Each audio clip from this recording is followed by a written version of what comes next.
شهر باستانی کلوب دوام سالهای پایداری استقلال دولتی در همه سمت‌ها به دستاوردهای بزرگ و بی‌نظیر نائل شده. سطح زندگی ساکنان نیز به مراتب خوبتر و بهتر گردیده ایستاده است. همزمان بهر سزاوار استقبال نمودن جشن 35 سالگی استقلال دولتی در شهر کلوب تدبیرهای آبادانی و سازندگی با وسعت جریان داشته، ساکنان در فضای امنیت و آرامی کامل زندگی شایسته و در تدبیرهای بنیادکاری و سازندگی سهم ارزشمند خود را گذاشته ایستادند.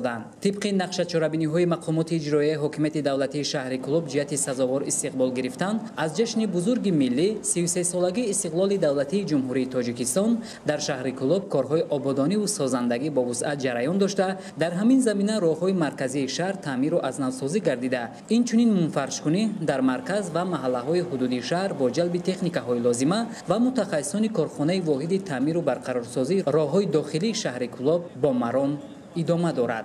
تا امروز راه‌های مرکزی پورا از تعمیر جاری برآورده شده. تدبیرهای سازندگی و بنیادکاری در دیگر محله‌های شهر با مرام جریان دارد. با مقصد سزاوار تجلیل نمودن جشن 33 سالگی استقلال دولتی جمهوری تاجیکستان طبق دستور مسئولین مقامات اجرایی حکومت دولتی شهر کلوب در عکسی تازگی ساحل تمام کارمندان تشکیلات و مؤسسه‌های مربوطه، مؤسسه دولتی خواجگی و منزلی و کمونالی، بخش حفظ محیط زیست، معارف، تندرستی، فرهنگ و ساکنان شرفمند شهر کلوب به حشر دست جمعانه برآمده داخل سوی تبلای را از پرتاب‌ها تازه کردند.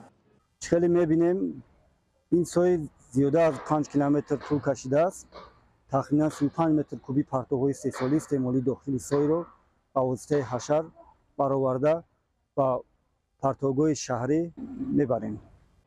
در این تدبیر اکولوژی زیاده از 800 نفر ساکنان اشتراک نموده تمام پرتوها را از داخل سوی جمع آوری کرده. کارمندان مؤسسه دولتی خواجگی منزلی و کمونالی با یاری автомاشین‌های صحوی پرتوها را به نقطه‌های پرتوگاه کشانیدند. اینچنین بعضی از استقامت کنندگان گرد و اطراف سوی را هشدار دادند که پرتوها را به نقطه‌های مخصوصی پرتویی برده پرتویند و نسبت تازگی ساحل و آب سوی احترام گذارند. از روی معلومات‌های به دست آمده پرتوها پنهان کنندگان بیماری‌های سرایت کننده بوده. شخصانی که در محیط افلاس زیست و زندگی میکنند سلامتی استوار ندارند.